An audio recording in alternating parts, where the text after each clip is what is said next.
I say time, you say come. Time. Time come for young people. Time come for move Andrew out of power. Let the people go. The line stop here. The game done. Time come. So when them cutting ribbon over hospital with them paint up, we're going to cut hernias. We're going to cut fibroids, cancers. Don't believe in me. I'm not Jesus. Believe with me.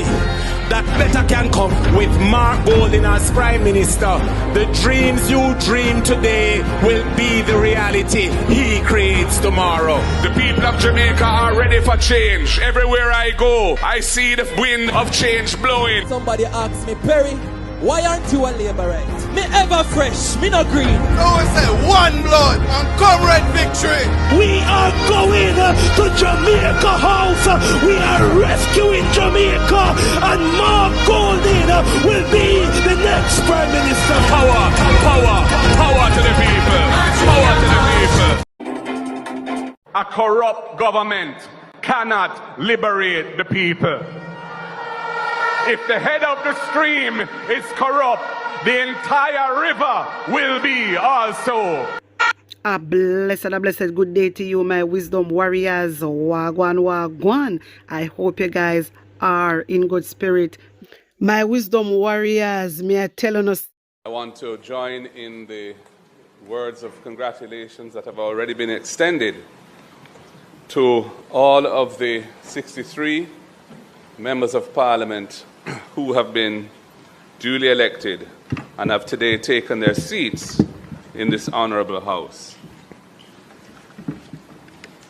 It is a good thing that we have managed to have general elections in this country with minimal violence.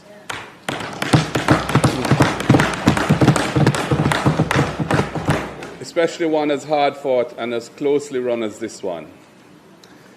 And it shows that what was once a scourge on our society and body politic is something which we can hopefully say is permanently behind us.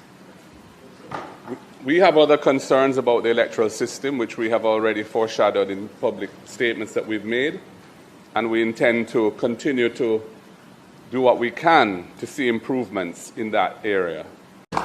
I want to congratulate the members of Parliament on the other side, the 35 of them, who were successful and who have therefore formed the government, and congratulate the Jamaica Labour Party for its third successive term, which I believe is a historic landmark for that party.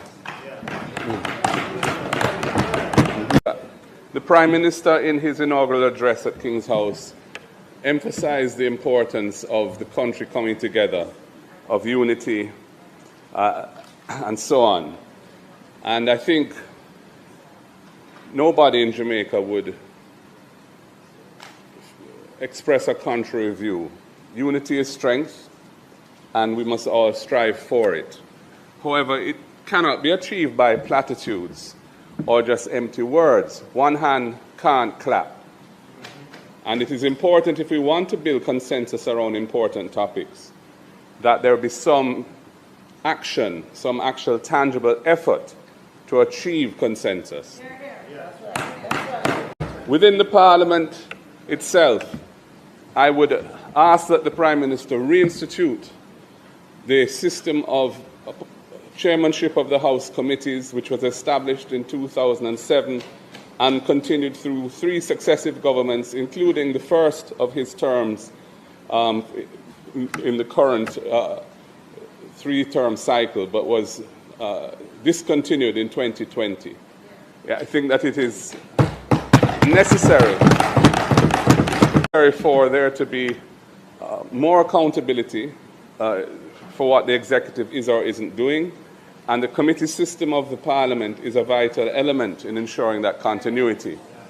And having the government appoint the chairman of the committees to set the agenda and the dates of meetings and so on is not, in our view, consistent with the aspiration of accountability which we hear being stated on both sides.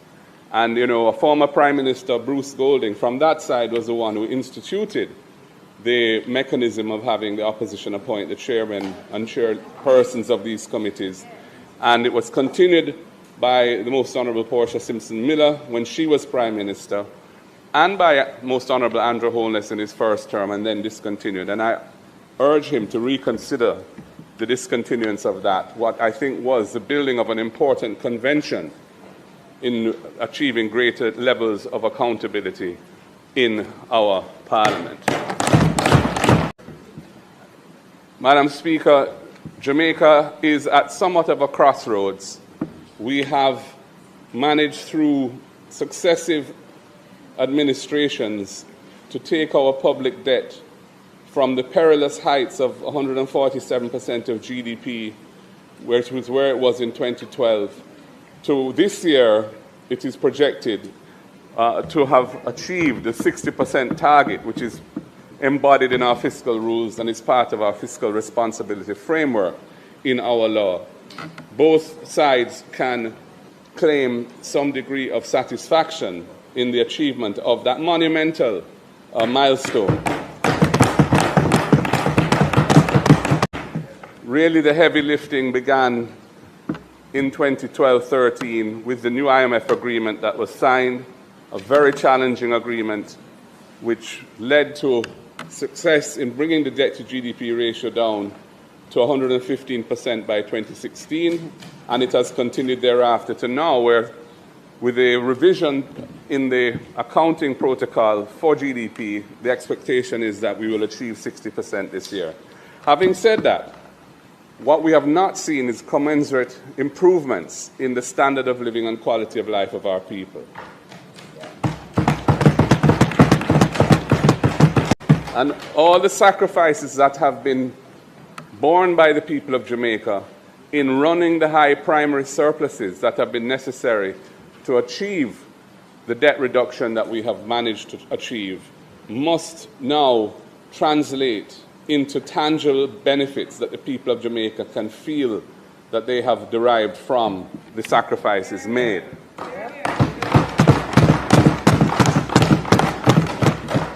We on our side have espoused a set of policies and programs that we feel are necessary for Jamaica to move beyond the anemic, stagnant levels of economic growth, which have been a feature of modern Jamaica, and in particular over the last 10 years, and take us to higher levels of growth that can generate the kind of revenues to support investments in the people, social investments that are necessary in infrastructure and in our human capital that can become a self-reinforcing virtuous circle of growth that can take Jamaica to her destiny as a prosperous nation, as opposed to one which has achieved so many great things in certain areas, but in the area of economics and how the life of our people unfolds on a daily basis, we are underperforming.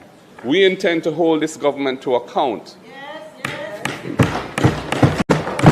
for all the promises that they made to the people of Jamaica in the course of the last election in seeking a third term of office and in achieving higher levels of performance than they've been able to achieve thus far. And we intend to also put forward our own proposals as to how we would do that so that Jamaica could be a place in which the aspirations of our people can be met right here on this rock and not by way of having to migrate or seek solace elsewhere. The Jamaican people are a great, proud and powerful nation, but we are not yet achieving our destiny in the critical areas that would make the life of our people more bearable and where there would be a sense of hope and a sense that this country that we live on can give to our people what they need to feel comfortable and live a high and good quality of life. I close by thanking the staff of Parliament for the service that they render to us day in, day out when we're here, and even when we're not here, I know the work goes on. And I would also just like to congratulate our athletes who are in Japan performing at such a high level. bringing more gold, more silver, more fame and more fortune to our lands and helping to reignite Brand Jamaica in the area of athletics. We want to big them up and thank them for their service. And of course, Shelley Ann Fraser-Price, who has now ended her international athletics career. A special shout out to her for her tremendous career. Yes. And on a sad note, we lost one of Jamaica's greatest footballers in the last week or so, Alan Skill Cole. And I want to use this opportunity to express condolences to his family and friends. You know, as somebody who's a lover of football, you know, I can really say that he took the art and craft of being a baller to a higher level, and he will be sadly missed. And thank you very much, Madam Speaker. Thank you, members of the House. I hope that we can work together well, authentically, to move this country forward in the coming term. God bless you all.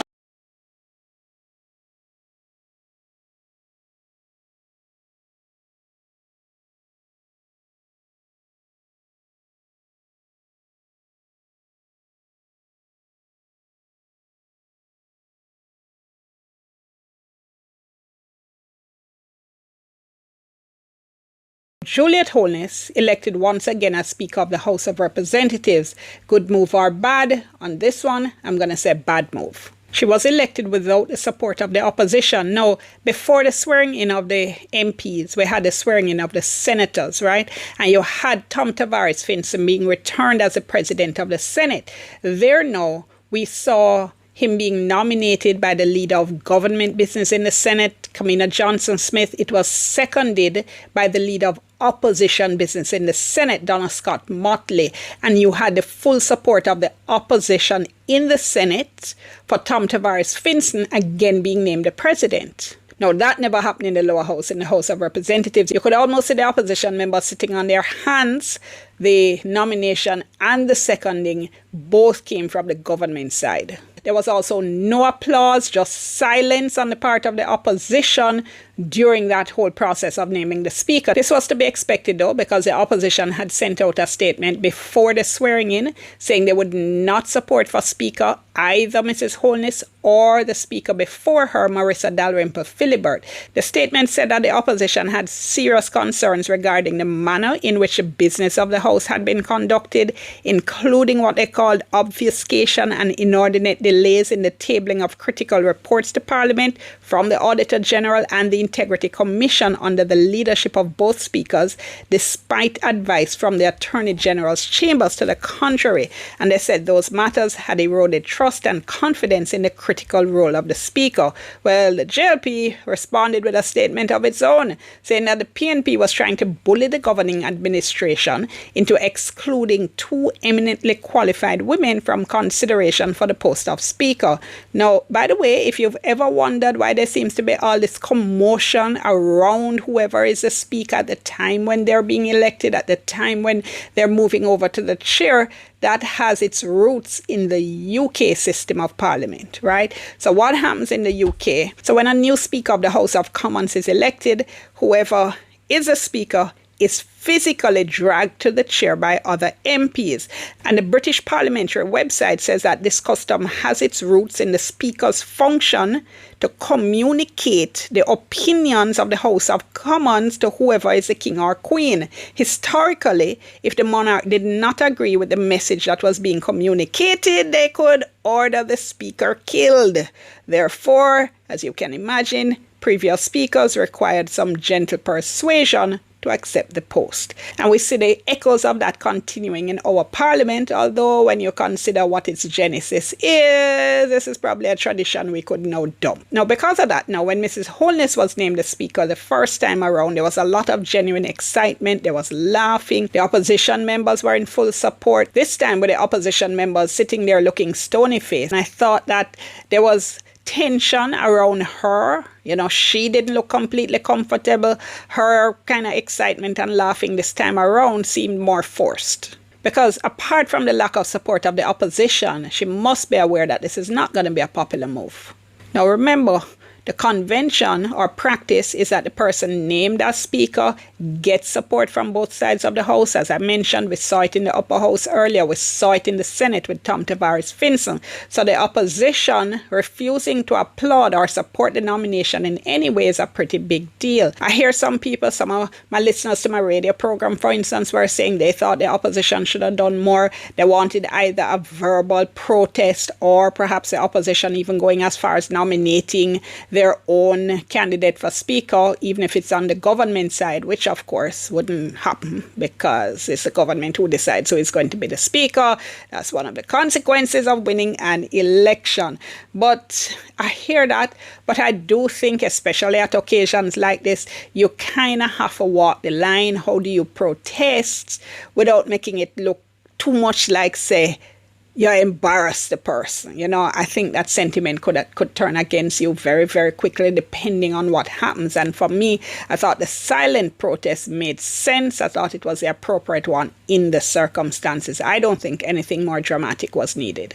Now, is Juliet Holness qualified to be Speaker? Absolutely yes. As I said in my video, when I said, is she off limits as the wife of the Prime Minister? So yes, she's absolutely qualified in her own right to be Speaker of the House of Representatives. However, you can't divorce that from the fact that she's also the wife of the Prime Minister. That creates obvious appearances of conflicts of interest. We saw that in the last Parliament when she was trying to change the way in which Integrity Commission reports and reports from the Auditor General were dealt with by the Parliament. Traditionally, those reports come to Parliament and they're almost immediately tabled. Under the leadership of first Mrs. Dalrymple Philibert and then Mrs. Holness, they were trying to change that. Now, that whole discussion was unfolding over months and months in a situation where a report on the PM himself was being expected from the Integrity Commission to come to Parliament. That was a huge problem. So it's not an answer to say that she can recuse herself from the chair on the particular day, for instance, on which a report would be coming to Parliament dealing with the Prime Minister, because there is a wider issue, and that wider issue we already saw play out. Now, her election seems to be the government sending a signal that it's going to do what it wants to do, despite any concerns or protests coming from anyone else. And they definitely had other options. I don't know, for instance, if the former Minister of Legal and Constitutional Affairs, Marlene Malahoo Forte, would have been interested in the position of Speaker. I don't see why not. I mean, I think she would have been a pretty obvious choice as former Attorney General, also a former judge. And they had other options as well. Insisting on having Mrs. Holness in the chair starts the term off on an unnecessarily combative note and sets a combative tone for the entire parliamentary term. It would have sent such a great signal if the government had said, you know something, given the importance of this issue, given the strong concerns we're hearing from the opposition, will yield on this point. I think that would have set a great foundation for collaboration and cooperation in the coming term with the opposition on the whole heap of other issues that we know they're going to have to deal with each other on. Now, I spoke to Floyd Green, the new leader of government business in the House, on my radio program Beyond the Headlines, and he said that Mrs. Holness had distinguished herself as a representative but also as a parliamentarian. He said when she transitioned into Speaker, she did a very good job. He said she'd been even-handed in her approach. She's been fair. He says when you look at how she administers the affairs of the House, especially in relation to things like presentations and time and people speaking, what goes for the government goes for the opposition. He said outside of that, she's tried to implement a rules-based approach. She's trying to take it back to the rules, back to the standing orders. And he said where there's a disagreement, she's wisely sought advice and acted upon that advice. He said the House itself had progressed under her leadership. He said the amenities of the House for parliamentarians to do their jobs properly, those have been upgraded. He spoke about the committee she's chaired, that she's kept those meetings and that work has happened. So he said we have to look at the holistic picture. So that comment about her taking advice isn't the full story, though. He's referring there to the issue of the tabling of reports coming from the Auditor General, coming from the Integrity Commission, when both Mrs. Holness and Mrs. Dalrymple Philibert before her were insisting that according to law, the reports didn't have to be immediately tabled in Parliament. And that caused a lot of concern because it did look like efforts to hide the reports, or at least to delay them being shared with the public, because that's what happens when they're tabled. They immediately become available available to the public. The Attorney General had given a legal opinion on this, and for months Mrs. Holness was resisting the call for the legal opinion to be made public. For clarity, when you hear people talk about attorney-client privilege, right, and that means that matters between a lawyer and his or her client have to be kept secret, the privilege belongs to the client, right? So the lawyer is bound to secrecy. The lawyer can't come and say, hey, this was my advice. The client absolutely can. And in this case, the client, as a Speaker of the House of Representatives, that's not a personal capacity. The Speaker of the House of Representatives, which by extension represents the people, that was a matter of public discussion and public concern, and absolutely should have been quickly shared with the public. Now, when Mrs. Holness finally bowed to public pressure, and it was very clear that she was only releasing the report because of the immense public pressure at that point, and it showed that the opinion had said there was absolutely nothing unlawful about the reports being treated as they had been treated, which is being immediately tabled in the House. Both the Solicitor General and the Auditor General said the normal practice of immediately tabling the reports did not violate either laws or standing orders. And even when Mrs. Holness finally, as I said, bowed to public opinion and tabled that legal opinion, what she said at the time was concerning. She said, I will continue to table reports according to the previously established practice for the time being. She then said, nevertheless, and in the interest of good governance, I urge this House to act quickly to review the relevant legislation to remove any ambiguity or gaps in the process. Now, there are no gaps in the process. There are no problems with the process before Mrs. Dalrymple Philibert and Mrs. Holness went down this particular road, right? And what that sounded like to me was an indication of the fact that there may then be attempts to amend the standing orders to change the practice of how the reports are tabled. I'm not convinced that this particular matter is necessarily over, and I'm still concerned that it might come up again during the life of this Parliament. And by the way, the objection's not just coming from the opposition, I always say the two parties go on like say them one in their country, and there are other groups and there are other voices. So I had on my radio program Patricia Donald Phillips, who is a gender and development consultant and also a member of the non-governmental group, the Advocates Network. And she said the Advocates Network is very distressed. She said some people are so distressed, they say it's like spitting in the wind to even think about speaking about this matter, meaning, what the blowback gonna be. But she says we strongly feel we cannot be silent. She said there's a sense of total disregard for and a lack of respect for those who have severe concerns about the concentration of power and proximity to power that now occurs when spouses control the two highest offices in governance. She said the resistance to this appointment is not about the individual's integrity, it's about perception of such a proximity of relationship and what that does to the matter of being objective or not objective. She said perception matters, and when we look in the past at how certain matters were handled, when we look at certain matters being raised now, which will continue to be raised about issues around the Prime Minister, we see the challenge that can bring to a spouse in a position where even their own relationship can be at risk if something is brought forward and expedited. And if it's delayed, it puts the nation's concerns at risk. I left it. Wanna tell me what you think, wanna tell me how you feel about this, and put an honest opinion in the comment section. Like up the video, share it out, and subscribe to my channel. And if you're new to my channel, welcome and big up on a nice clean self. One love.